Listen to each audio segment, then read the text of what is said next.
नमस्कार दोस्तों, CTET paper 2 SST के लिए ऐसे क्वेश्चन लेकर आ चुका हूं जो कि वर्ष 2011 से लेकर 2024 तक जितने भी सीटेट के एग्ज़ाम में सोशल साइंस के मोस्ट इम्पोर्टेंट क्वेश्चन पूछे गए हैं उन सभी को मैंने यहां पर वन लाइनर में कन्वर्ट कर दिया है जो आपके एग्ज़ाम के लिए महत्वपूर्ण साबित होंगे। चलिए इस वीडियो को शुरू करने से पहले कहना चाहूँगा, आपके पास कुछ ही घंटों का समय है आपकी परीक्षा के लिए।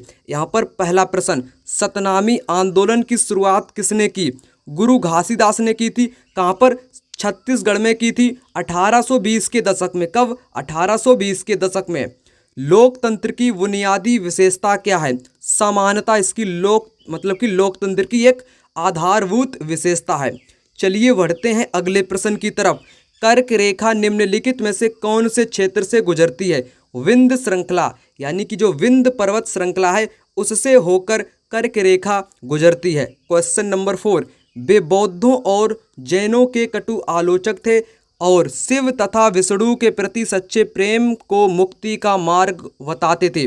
नैनार और अलवार संत। नैनार और अलवार संत। अलवार जो संत थे ये विष्णु की पूजा करते थे। किसकी? विष्णु के उपासक थे। नैनार किसके थे? नैनार शिव के उपासक थे। इतना याद रखना। चलिए बढ़ते हैं अगले प्रश्न की तरफ। यहाँ पर मिलान वाला प्रश्न है। पेरियार ने स्वाभिमान आंदोलन की स्थापना की थी। ब्रह्म समाज की स्थापना केशव चंद्र ने की थी। घासीदास ने सतनामी आंदोलन की स्थापना की थी। यंग बंगाल की स्थापना हेनरी डिरोजियो ने की थी। ये बहुत महत्वपूर्ण है, 2 से 3 बार परीक्षा में पूछा गया प्रश्न है। अगला प्रश्न यहाँ पर क्वेश्चन नंबर 5, निम्नलिखित में से कौन सा कृषि आधारित उद्योग है? वनस्पति तेल उद्योग, सूती वस्त्र उद्योग, चर्म उद्योग। ये सभी कैसे हैं? ये सभी कृषि आधारित उद्योगों के नाम हैं। चलिए यहाँ पर क्वेश्चन नंबर 6 कहता है, एक पितृसत्तात्मक समाज वह होता है जहाँ पर महिलाओं को विभिन्न तरीकों से भेदभाव और उत्पीड़न का सामना करना पड़ता है, वही होता है एक पितृसत्तात्मक समाज। अगला प्रश्न, भारत द्वारा निम्नलिखित में से कौन सी सरकार की व्यवस्था को चुना गया है? संसदीय एवं संघीय व्यवस्था को चुना गया है। अगला प्रश्न यहाँ पर कहता है, कृषि क्रियाकलाप विश्व के उन्हीं प्रदेशों में संकेंद्रित है जहाँ फसल उगाने के लिए उपयुक्त कारक विद्यमान है। ऊन, डेयरी तथा कुक्कुट उत्पाद कृषि तंत्र के अंतर्गत आते हैं। ये दोनों जो स्टेटमेंट हैं ये आपके एग्जाम में पूछे गए हैं जो कि कृषि के बारे में। किसके बारे में? कृषि के बारे में। दोनों स्टेटमेंट एकदम राइट हैं, याद रखना। अगला प्रश्न यहाँ पर क्वेश्चन नंबर 9 कहता है, विषुवत रेखा ग्लोब पर एक महत्वपूर्ण संदर्भ बिंदु है। कारण है कि विषुवत रेखा पृथ्वी को उत्तरी गोलार्ध और दक्षिणी गोलार्ध में बांटती है। यहाँ पर ये कथन और कारण वाला प्रश्न था, ये महत्वपूर्ण है आपके एग्जाम के लिए। अगला प्रश्न, ये जो क्वेश्चन मैं आपको करा रहा हूँ ये बहुत महत्वपूर्ण है। इनसे स्टेटमेंट वाले प्रश्न, मिलान वाले प्रश्न और आपके सिंपल प्रश्न सभी प्रकार के बनते हैं। उष्णकटिबंधीय सर्वाधिक गर्मी पाता है और वर्ष भर गर्म रहता है। कारण है कि कर्क रेखा और मकर रेखा के बीच सभी अक्षांश रेखाओं पर वर्ष में कम से कम एक बार दिन के मध्य सूर्य सिर पर होता है। बहुत महत्वपूर्ण है। चलिए अगला प्रश्न यहाँ पर कहता है, भीमबेटका के पुरास्थल भारत के किस राज्य में पाए जाते हैं? ये पाए जाते हैं मध्य प्रदेश में। अलवार संत किसकी उपासक थे? अलवार विष्णु के थे। नैनार शिव के थे। चलिए अगला प्रश्न यहाँ पर कहता है, भारत में मुस्लिम समुदाय की सामाजिक और आर्थिक शैक्षणिक स्थिति का जायजा वाली समिति की अध्यक्षता किसने की थी? आर सच्चर ने। किसने? आर सच्चर ने की थी।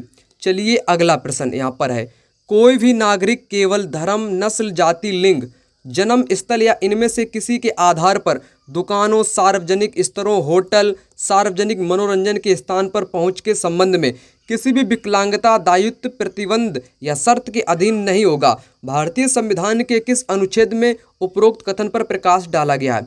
अनुच्छेद 15 में। चलिए अगला प्रश्न यहाँ पर आ चुका है। कहता है कि निर्मल एक नीलामी में 3 बजे जाता है और बड़ी मात्रा में सब्जियां खरीदता है। वह फिर उन्हें आसपास के सब्जी विक्रेताओं को बेच देता है। वह किस प्रकार का व्यापारी है? ये है दोस्तों थोक व्यापारी। कैसा है? थोक व्यापारी है।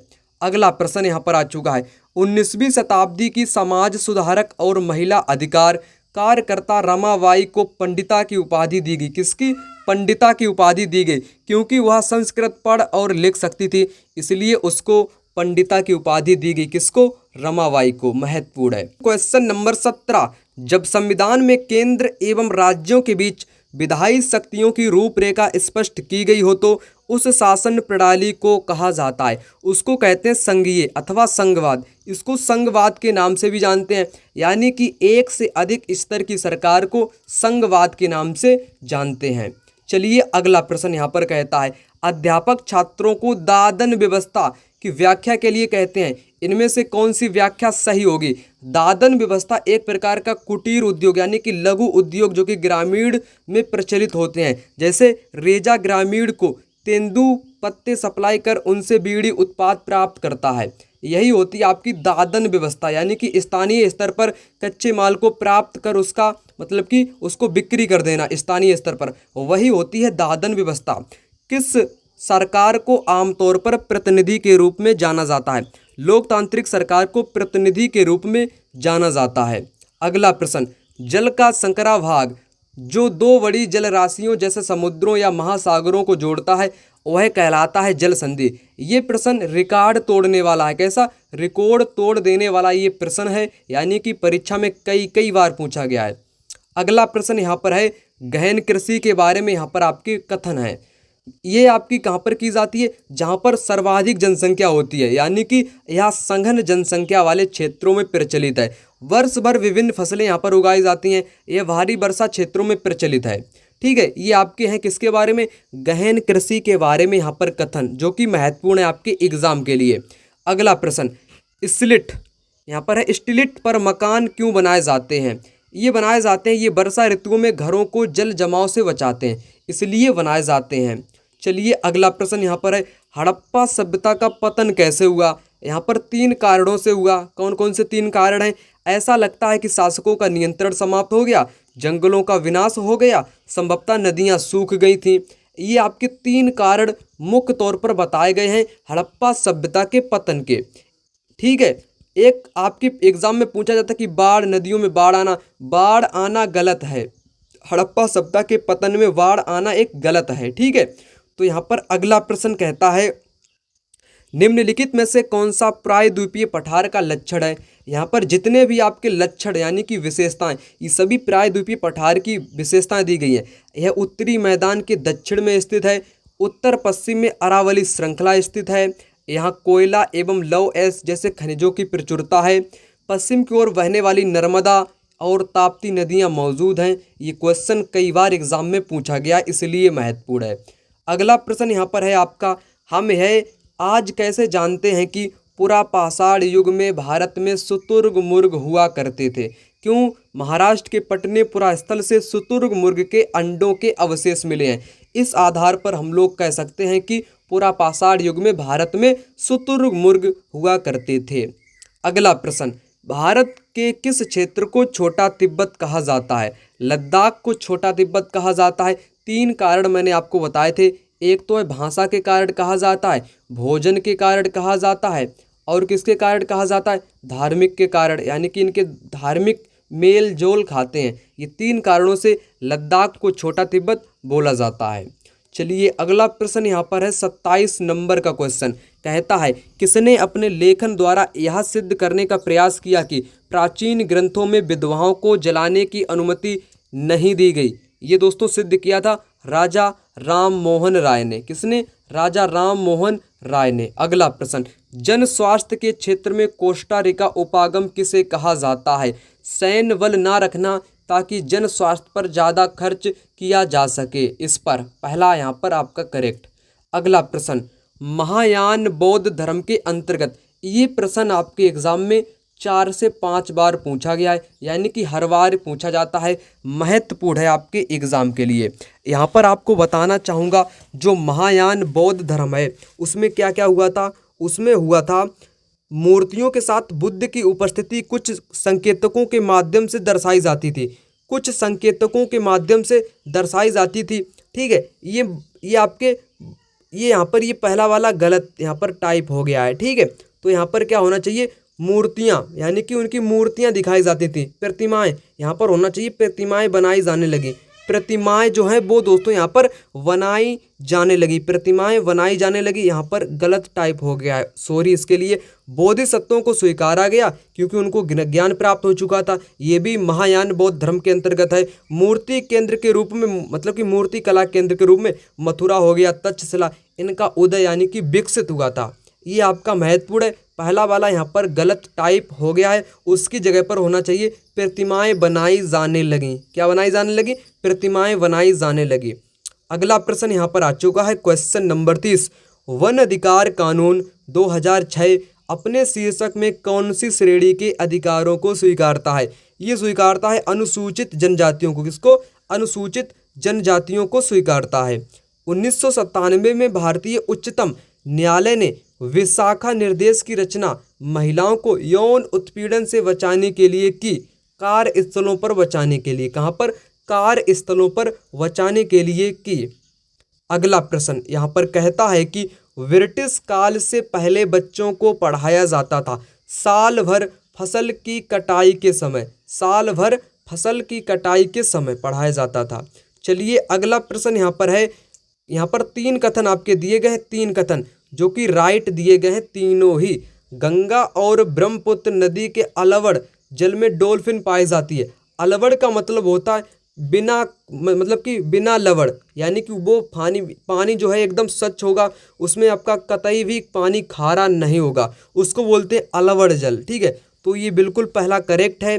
डॉल्फिन अभयारण्य बिहार राज्य में है। डॉल्फिन की उपस्थिति से जल की शुद्धता का पता चलता है। यहाँ पर तीनों कथन मोस्ट इम्पोर्टेंट हैं आपकी परीक्षा के लिए। अगला, सहारा रेगिस्तान एक समय में पूर्णतया हरा भरा मैदान था। ठीक है, सहारा की गुफाओं से प्राप्त चित्र नदियाँ, मगर, हाथी, शेर, पशु तथा बकरियां दर्शाते हैं। ये कथन और कारण यहाँ पर दोनों बिल्कुल राइट हैं। 1 से 2 बार परीक्षा में पूछा गया प्रश्न है। अगला प्रश्न यहाँ पर है, किसने अपनी कृतियों को भी शामिल करते हुए बाबा गुरु नानक की रचनाओं को गुरुमुखी में संकलित किया? गुरु अंगद ने। किसने? गुरु अंगद। अगला प्रश्न यहाँ पर आ चुका है। यहाँ पर आपको मिलान वाले कथन दिए गए हैं जो कि एग्जाम में 3 से 4 बार परीक्षा में पूछे गए हैं। यहाँ पर जो चिरांदपुरा स्थल है ये बिहार राज्य में पड़ता है। कोल्डी हवा ये उत्तर प्रदेश में है। बुर्ज होम कहाँ पर है? बुर्ज होम कश्मीर में है, जहाँ पर गर्तों के अवशेष पाए गए थे, यानी कि लोगों का जो निवास स्थल था वो गड्ढों में रहा करते थे। हालूर कहाँ पर है? ये आंध्र प्रदेश में है। ये बहुत महत्वपूर्ण है आपके एग्जाम के लिए। चलिए अगला प्रश्न यहाँ पर आ चुका है, क्वेश्चन नंबर 40। मध्यकालीन असम में पाइक निम्नलिखित में से क्या थे? पाइक थे वलात मजदूर, यानी कि जो जबरन मजदूर थे उनको क्या बोलते थे? पाइक बोलते थे। भनीग्राम और नानदेशी निम्नलिखित में से क्या थे? ये दोस्तों थे दक्षिण भारत के प्रसिद्ध व्यापार संघ। यहाँ पर लिखा हुआ है मनीग्राम। क्या है? मनीग्राम। और जो नानदेशी थे ये क्या थे? ये दक्षिण भारत यानी कि तमिलनाडु वाले इलाके के ये एक प्रसिद्ध व्यापार संघ थे। चलिए अगला प्रश्न यहाँ पर है 42 नंबर का प्रश्न। आत्मन का संबंध है, सूर्य ऊर्जा के साथ आत्मन का संबंध होता है। निम्नलिखित कथनों में से कौन सा? लिंग, जेंडर, रूढ़िबद्ध धारणाएं। यहाँ पर सभी रूढ़िबद्ध धारणाएं दी गई हैं, जैसे महिलाएं बहुत भावुक होती हैं, महिलाएं फैशन परस्त होती हैं, महिलाएं पालन पोषण करने वाली होती हैं। ये सभी कैसी हैं? ये सभी रूढ़िबद्ध धारणाएं हैं, वो भी महिलाओं के बारे में। अगला प्रश्न 44 नंबर का क्वेश्चन। सर्वोच्च न्यायालय द्वारा निर्धारित DK बासु दिशा निर्देश गाइडलाइंस हैं। ये गाइडलाइंस हैं दोस्तों कार्यस्थलों पर महिलाओं के साथ यौन उत्पीड़न को रोकना। ठीक है ना, ये महत्वपूर्ण है, आपके एग्जाम में 2 से 3 बार पूछा जा चुका है। अगला प्रश्न यहाँ पर है आपका, सुभाष कुमार बनाम बिहार राज्य 1991 के मामले में सर्वोच्च न्यायालय ने निम्नलिखित में से क्या निर्णय दिया था? जीवन के अधिकार में प्रदूषण मुक्त पानी और हवा का अधिकार दिया था। ये बहुत महत्वपूर्ण है। ठीक है, क्या अधिकार है इसमें? प्रदूषण मुक्त पानी, प्रदूषण मुक्त हवा का अधिकार शामिल है। अगला प्रश्न यहाँ पर आ चुका है, क्वेश्चन नंबर 46। दादा भाई नौरोजी एक बहुत बड़े पब्लिसिस्ट थे। इनमें से कौन सा पब्लिस्ट शब्द को सही से अभिव्यक्त करता है? वह जो किसी विचार को किसी विभिन्न माध्यम से प्रसारित करता हो वो क्या कहलाता है? पब्लिसिस्ट कहलाता है। जो दादा भाई नौरोजी थे एक ये बहुत बड़े क्या थे? प्रचारक थे। क्या थे दोस्तों? ये बहुत बड़े प्रचारक थे, व्यवसायी भी थे। इनको भारत का ओल्ड पुरुष कहा जाता है, यानी कि वयोवृद्ध पुरुष दादा भाई नौरोजी को कहा जाता है। इनके द्वारा लिखी गई एक पुस्तक क्या लिखी गई? Poverty and un British rule India, इनके द्वारा लिखी गई पुस्तक का नाम है। चलिए अगला प्रश्न यहाँ पर है, इनमें से कौन सा लवण का स्रोत है? लवण का मतलब होता है जहाँ पर खारा पानी हो। कैसा पानी? खारा पानी हो। खारा पानी रहता है महासागरों में, ठीक है। लद्दाख में पाया गया यूरेनियम किस तरह का संसाधन है? ये है संभाव्य संसाधन। कैसा संसाधन? संभाव्य संसाधन। अगला प्रश्न, पंडिता रमाबाई ने पूना में एक विधवा गृह की स्थापना की जहां विधवा महिलाओं को पनाह दी जाती थी। पंडिता रमाबाई संस्कृत की प्रकांड विदुषी थी। दोनों कथन यहाँ पर राइट हैं, वो भी पंडिता रमाबाई के बारे में। अगला प्रश्न यहाँ पर है क्वेश्चन नंबर 50, कहता है वे लोग जो मध्ययुगीन अदालतों में पांडुलिपियों की प्रतिकृति बनाते थे उन्हें क्या कहते हैं? उन्हें कहते थे लिपिक। क्या कहते थे? लिपिक कहते थे, जो कि मध्यकाल में पांडुलिपियों को लिखते थे।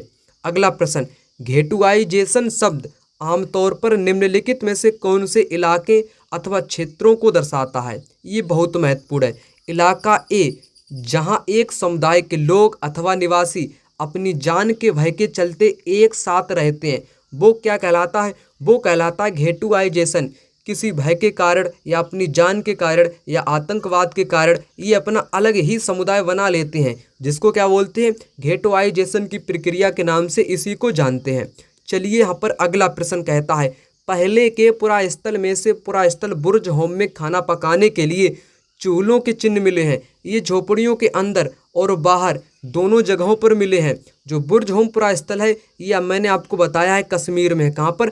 कश्मीर में है, जहाँ पर लोग ज़मीन के अंदर गड्ढों में रहा करते थे और ज़मीन के बाहर भी रहा करते थे। उसी प्रकार खाना कहाँ पर लोग पकाते थे? झोपड़ी के अंदर भी पकाते थे और झोपड़ी के बाहर भी पकाते थे। अगला प्रश्न यहाँ पर आ चुका है, न्यूनतम वेतन अधिनियम निश्चित करता है कि वेतन एक निश्चित न्यूनतम से कम नहीं होना चाहिए। यही क्या है? यही न्यूनतम वेतन अधिनियम है।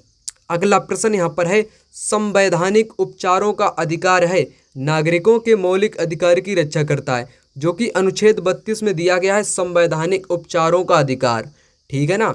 चलिए अगला प्रश्न क्वेश्चन नंबर 55, औरंगजेब द्वारा जारी किए गए फरमान ने स्वीकृत किया कि ईस्ट इंडिया कंपनी को शुल्क मुक्त व्यापार का अधिकार। ये बहुत महत्वपूर्ण है, 2 से 3 बार एग्जाम में पूछा गया है। अगला प्रश्न यहाँ पर दिया गया है, दिल्ली सल्तनत की भीतरी सीमाओं की नीति क्या थी? भीतरी सीमाओं की नीति क्या थी? वनों को काटकर शहरों की पृष्ठभूमि में स्थिति, ये थी भीतरी सीमाओं की नीति। अगला प्रश्न यहाँ पर है, सूर्य से दूरी के हिसाब से तीसरा ग्रह है, आकार में 5वां ग्रह है, यह ध्रुवों के पास थोड़ी चपटी है, यानी कि पृथ्वी की बात कही गई है। पृथ्वी ध्रुवों के पास चपटी है, बीच में उभरी हुई है, आकार में 5वां ग्रह है और सूर्य से दूरी के हिसाब से ये तीसरा ग्रह है। कौन? अपनी प्यारी पृथ्वी। अगला प्रश्न यहाँ पर 57 नंबर का क्वेश्चन कहता है, समाज सुधारकों हरिदास ठाकुर और ईवी रामास्वामी नायकर या पेरियार निम्न में से कौन से कथन उनके बारे में सत्य हैं? दोनों ने समाज में भेदभाव का सामना कर रहे जाति समूहों के लिए कार्य किया था, ये भी करेक्ट है। दोनों ब्राह्मणों उन ग्रंथों के विरुद्ध थे जो जाति प्रथा के समर्थक थे, ये बिल्कुल यहाँ पर दोनों ही करेक्ट हैं। यानी कि मैंने यहाँ पर आपको डायरेक्ट आंसर देने का यहाँ पर प्रयास किया है, वो भी वन लाइनर के माध्यम से, स्टेटमेंट वाले भी प्रश्न, यानी कि सभी को यहाँ पर समाप्त किया गया है। अगला, कन्नौज नगर निम्नलिखित वंशों में से कौन से वंशों के बीच विवाद का केंद्र बिंदु था? प्रतिहार, राष्ट्रकूट, पाल, ये महत्वपूर्ण है। चलिए अगला प्रश्न यहाँ पर पूछा गया है, निम्नलिखित में से कौन सी फसल कम उपजाऊ तथा बलुई मृदा में उगाई जा सकती है? बाजरा। कौन सी फसल? बाजरा उगाई जा सकती है। अगला प्रश्न यहाँ पर है, तटीय क्षेत्रों में समुद्री गुफाएं बनती हैं, बिल्कुल बनती हैं, तरंगों द्वारा अपर्दन एवं निक्षेपण से, ठीक है। स्टेक किसके द्वारा बनाई गई आकृति है? ये भी दोस्तों समुद्र के तरंग के द्वारा बनाई गई एक आकृति है, स्टेक, ठीक है। पुलिन भी इसी के द्वारा एक तटीय आकृति बनाई जाती है। मेहराव भी बनाया जाता है, क्या? मेहराव, तटीय मेहराव, क्या बोलते हैं, तटीय मेहराव, स्टैक, पुल इन, तटीय मतलब कि, ठीक है, ये सभी समुद्र के द्वारा बनाई गई स्थलाकृति है। एक चीज याद रखना, समुद्री गुफा, क्या याद रखना, समुद्री गुफा एक निक्षेपण आकृति है जो कि समुद्र के तरंगों एवं अपरदन से निर्मित होती है, ठीक है, जो कि क्या है, ये एक निक्षेपण आकृति है, समुद्री गुफा। अगला प्रश्न यहाँ पर है, ग्लोब को दो बराबर भागों में बांटने के लिए खींची गई काल्पनिक रेखा को कहा जाता है, विषुवत रेखा या भूमध्य रेखा कहा जाता है। यहाँ पर समझ लो अच्छे तरीके से, यहाँ से 3 क्वेश्चन आपको क्लियर कराऊंगा, कितने, 3 से 4 क्वेश्चन क्लियर कराने वाला हूँ जो कि हर बार आते हैं। जो बीच में जो विभाजित करती है ग्लोब को, उसको बोलते हैं 0 अंश वाली रेखा होती है, उसको क्या बोलते हैं, भूमध्य रेखा अथवा विषुवत बोलते हैं। इसको क्या बोलते हैं, विषुवत रेखा के नाम से इसी को जानते हैं। इसके ऊपर कौन सी होती है, कर्क रेखा होती है, कौन सी, कर्क रेखा होती है, जिसका मान होता है 23.5 डिग्री उत्तरी गोलार्ध में, क्योंकि ये ऊपर स्थित है, उत्तरी गोलार्ध में हो जाएगा। और विषुवत वृत्त के नीचे कौन सी रेखा होती है, मकर रेखा होती है, इसका भी मान कितना होता है, 23.5 डिग्री, ये दक्षिणी गोलार्ध में होती है, ठीक है, ठीक है। कर्क रेखा और मकर रेखा के बीच वाले क्षेत्र को क्या बोलते हैं, इसको बोलते हैं उष्णकटिबंधीय, क्योंकि यहाँ पर वर्ष में एक बार सूर्य इसके ठीक ऊपर में होता है, इसलिए यहाँ पर सर्वाधिक गर्मी होती है, क्या होती है, सर्वाधिक गर्मी होती है, ठीक है। और ग्लोब के जो ये ऊपर वाले क्षेत्र हैं इनको ध्रुव बोलते हैं, यहाँ पर हमेशा बर्फ ही जमी रहती है, ठीक है, आपने यहाँ पर समझ लिया होगा। अकबरनामा के अनुसार सूबेदार का कार्यभार था, यहाँ पर है आपका राजनीतिक और सैनिक कार्यभार था, किसका, सूबेदार का।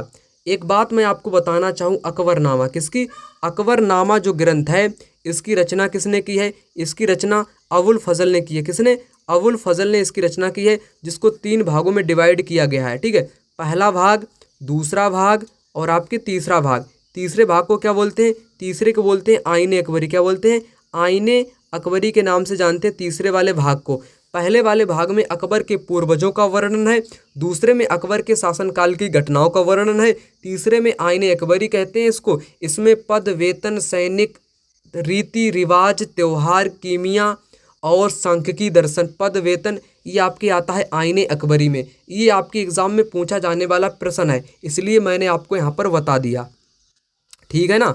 चलिए बढ़ते हैं अगले प्रश्न की तरफ। मुगलों द्वारा मनसबदारों को अलग अलग परिवेश से नियुक्त करने का कारण क्या था। ये कारण था जैसे जैसे साम्राज्य बढ़ा, साम्राज्य के विभिन्न इलाकों में अभिजात वर्गों की सेवा में संयोजित करने के लिए, करेक्ट होगा। अगला प्रश्न यहाँ पर है, भारत के किस क्षेत्र को बौद्ध धर्म में तिब्बत पहुँचा। ये पहुँचा लद्दाख के रास्ते, किसके रास्ते, लद्दाख के रास्ते। अगला प्रश्न, अकबर के सर्वत्र शांति विचार का उदय हुआ क्योंकि उसे विभिन्न धर्मों और रीति रिवाजों में रुचि थी, इसलिए उसमें क्या विचार मतलब कि उदय हुआ, उसके अंदर सर्वत्र शांति का। कौन सी वायु में मौजूद गैसों में से ग्रीन हाउस गैस है, कार्बन डाइऑक्साइड, CO2। अगला प्रश्न यहाँ पर है आपका, शहरों में गांव की अपेक्षा अधिक तापमान रहता है। सही विकल्प यहाँ पर ये आपके सभी दिए गए हैं। जो शहर होते हैं, शहर में अधिक तापमान क्यों रहता है, यहाँ पर सभी कारण है।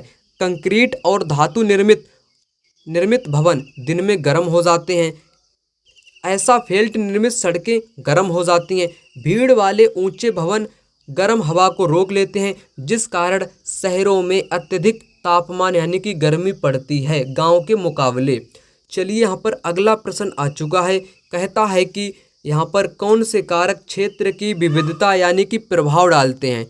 विभिन्न खान पान और कपड़ों की आदतें, समान धर्मों का पालन। समान धर्मों का पालन यहाँ पर गलत टाइप हो गया है।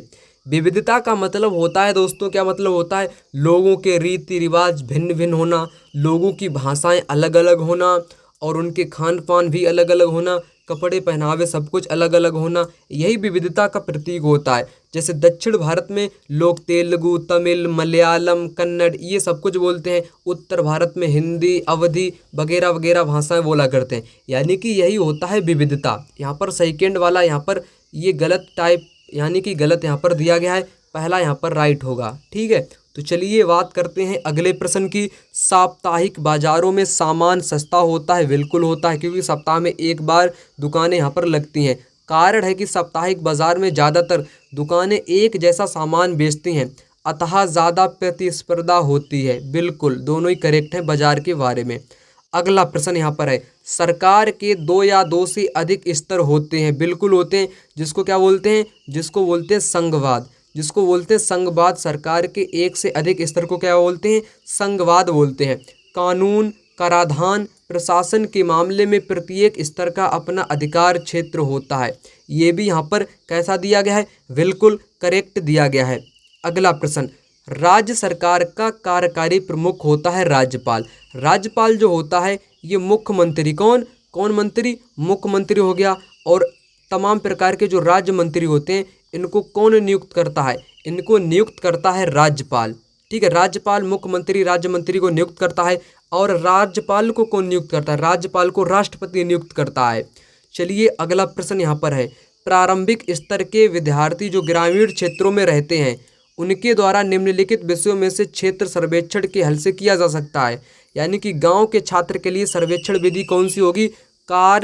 कृषि कार्य संबंधित प्रक्रिया, जिसको उनको क्या करना होगा? समस्या को सोल्व करना होगा। ठीक है, क्योंकि ग्रामीण क्षेत्र में आपके कृषि कार्य किए जाते हैं। अगला प्रश्न है यहाँ पर 73 नंबर का, निम्नलिखित में से कौन सा नारा श्री नारायण गुरु द्वारा दिया गया? मानवता की एक जाति, एक धर्म, एक ईश्वर का नारा नारायण गुरु ने दिया था। Most important.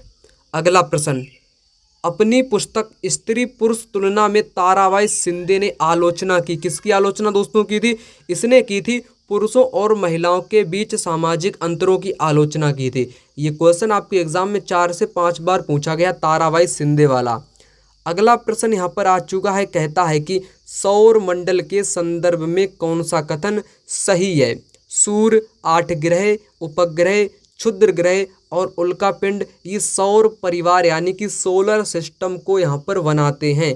सूर्य हो गया, 8 ग्रह हो गए, उपग्रह, क्षुद्र ग्रह और उल्कापिंड।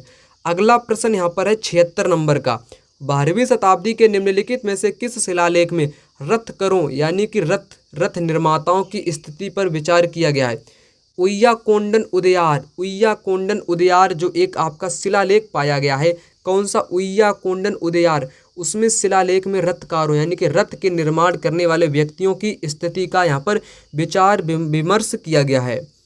अगला प्रश्न है यहाँ पर 77 नंबर का, अंतरिक्ष से प्रवेश करने वाले उल्कापिंड वायुमंडल की किस परत में आने पर जल जाते हैं? मध्य मंडल में जल जाते हैं। क्षोभ मंडल में मौसम वाली घटनाएं होती हैं। समताप मंडल में जहाज उड़ते हैं। क्यों उड़ते हैं? वहाँ पर कोई भी मौसम वाली घटना नहीं होती है, उसमें ओजोन परत भी पाई जाती है। किसमें? समताप मंडल में। याद रखना, रेडियो वाली तरंगें अगर आपसे पूछे तो आपको बताना है बाह्य वायुमंडल। ठीक है ना।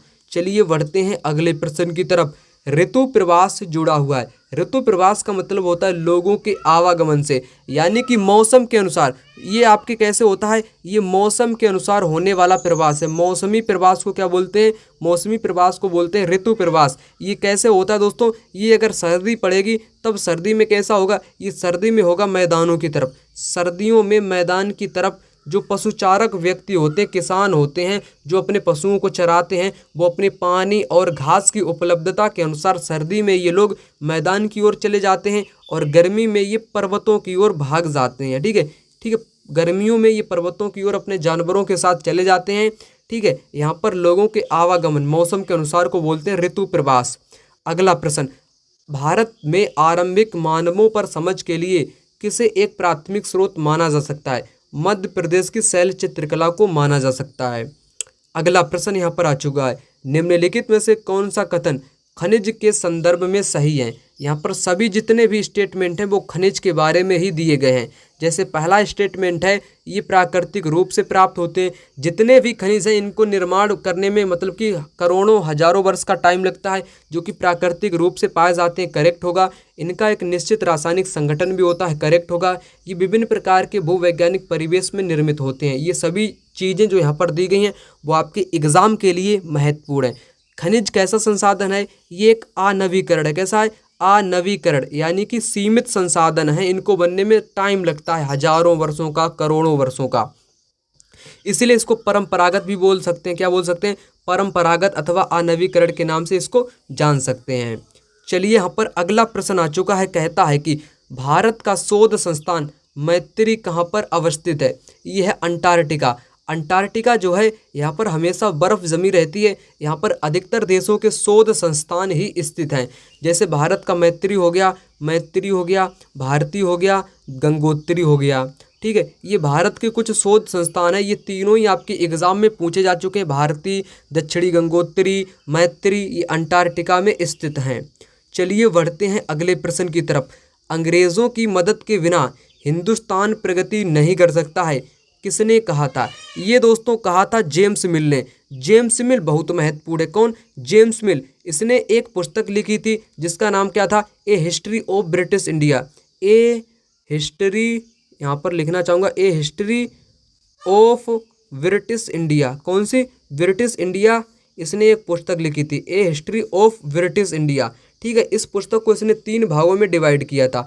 एक तो हिंदू में डिवाइड कर दिया था, एक तो मुस्लिम ने डिवाइड कर दिया था, एक इसने ब्रिटिश में डिवाइड कर दिया था, एक इसके द्वारा पुस्तक लिखी गई थी। ठीक है, ए ब्रिटिश हिस्ट्री ऑफ इंडिया, जिसको 3 भागों में इसने डिवाइड किया था जेम्स मिल ने। किसने? जेम्स मिल। कौन था? यहाँ पर बात करता हूँ। जेम्स मिल स्कॉटलैंड का था। कहाँ का?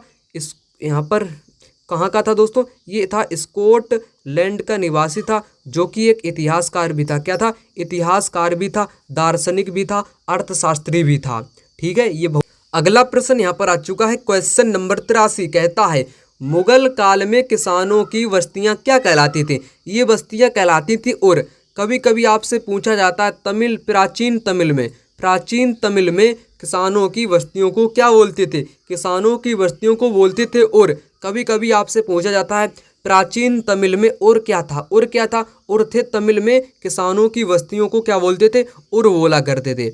अगला प्रश्न, लद्दाख में किस धर्म के लोग तिब्बत का मौखिक संग्रह ग्रंथ केसर सागा को गाते हैं और उस पर नाटक खेलते हैं? मुसलमान और बौद्ध लोग। कहने के तात्पर्य है जो आपका लद्दाख है, क्या है दोस्तों? जो लद्दाख है वहाँ पर कौन धर्म के लोग रहते हैं? मुस्लिम रहते हैं और उसके साथ बौद्ध धर्म के लोग रहते हैं। वहाँ का एक ग्रंथ फेमस है, कौन सा? केसर सागा, जो कि लद्दाख में काफ़ी प्रचलित है। परंतु ये ग्रंथ है कहाँ का? ये तिब्बत का राष्ट्रीय ग्रंथ है, परंतु लद्दाख में प्रचलित है। ठीक है, और आपके लद्दाख में एक ऊन भी पाई जाती है। लद्दाख में कौन सी ऊन पाई जाती है? लद्दाख में पाई जाती है पश्मीना ऊन। कौन सी दोस्तों? पश्मीना ऊन बहुत महत्वपूर्ण है, एग्जाम में पूछी जाती है। चलिए यहाँ पर बात करते हैं अगले प्रश्न की। पाक जल संधि किन देशों के बीच में है? भारत तथा श्रीलंका के बीच में पाक जल संधि है। जैसे दक्षिण भारत यहाँ पर हो गया, ये श्रीलंका हो गया, ये जलीय वाला जो भाग है इसको क्या बोलते हैं? पाक जल संधि बोलते हैं।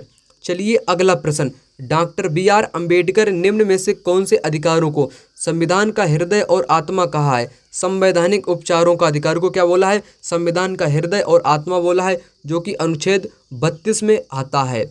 चलिए बढ़ते हैं अगले प्रश्न की तरफ। भारतीय संविधान के अनुच्छेद 21 का संबंध है जीवन के अधिकार से संबंधित है, अनुच्छेद 21। चलिए बढ़ते हैं अगले प्रश्न की तरफ। भारतीय संविधान की 8वीं अनुसूची में कितनी भाषाओं का उल्लेख है? कुल 22 भाषाओं का उल्लेख किया गया है भारत की संविधान की जो 8वीं अनुसूची है उसमें। अगला प्रश्न यहाँ पर है, भारत का संविधान कब अपनाया गया था? 26 नवंबर 1949 को अपनाया गया था। एक बात की जाती है लागू होने की, लागू किया गया था 26 जनवरी 1950 को भारत का संविधान लागू किया गया था, परंतु अपनाया कब गया था? 26 नवंबर 1949 को अपनाया गया था। अगला प्रश्न यहाँ पर है, भारत के संविधान की प्रस्तावना में किस संविधान संशोधन के द्वारा समाजवादी, कैसा शब्द? समाजवादी, पंथ निरपेक्ष जैसे शब्दों को सम्मिलित किया गया था? संविधान के 42वें संविधान संशोधन के तहत, जो कि 1976 में हुआ था। कब? 1976 में हुआ था संविधान संशोधन अधिनियम, जिनमें समाजवादी, पंथ निरपेक्ष जैसे शब्दों को ऐड किया गया था, जोड़ दिया गया था। अगला प्रश्न यहाँ पर है 91 नंबर का, कहता है कौन सा विषय राज्य सूची में उल्लेखित है? राज्य सूची में कृषि, कानून व्यवस्था, भूमि राजस्व, ये सभी किस में आते हैं? राज्य सूची में आते हैं। अगला प्रश्न, संविधान के किस अनुच्छेद के अंतर्गत अप्रसन्नता के कारण किसी अयोग्यता को लागू करना कानून के अनुसार दंडनीय अपराध घोषित किया गया है? अनुच्छेद 17 के अनुसार। दोस्तों वीडियो आपके लिए यहीं तक थी। इस वीडियो को ज़्यादा से ज़्यादा शेयर करिएगा, लाइक शेयर कमेंट करना मत भूलिएगा। मिलते हैं दूसरी वीडियो में, तब तक के लिए धन्यवाद।